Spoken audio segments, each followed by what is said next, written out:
আমি বুঝি না মানে এরকম বন্ধুকে আমারই না আপনাদেরও আছে মানে হারামজাদাদের চল ঘুরতে যায়। হ্যাঁ বলে চল ঘুরতে যাই, মনে করেন কোনো জায়গায় প্ল্যান করলাম ঘুরতে যাব।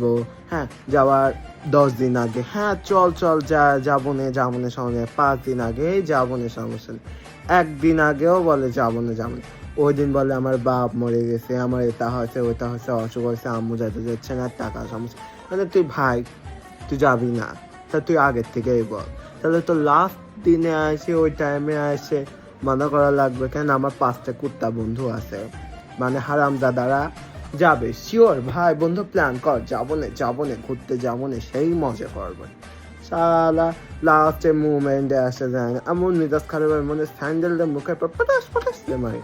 তাহলে তোরা যাবি না, তোরা বলবি তাই না? তো বল আমি তাহলে হচ্ছে কোনো প্ল্যান করবো না।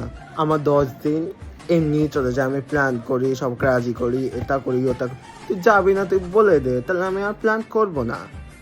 মানে মনে হয় স্যান্ডেল একটা মুখের পর টাস করে মারি। যেরকম আমার একটা ফ্রেন্ড জুবাই কুত্তা, ওর হচ্ছে সব কিছু হয়, মেয়েদের সাথে প্রেম করা লাগে, 12-13 10-12টা গার্লফ্রেন্ড আছে, গার্লফ্রেন্ডের সাথে ঘুরতে যায়, চ্যাট করে, তখন সময় হয় না, টাকা খরচ করে। আর আমাদের সময় ওর টাকা ফুরায় যায়, মনে হয় পটাশ দিয়ে মারে হারামজাদা।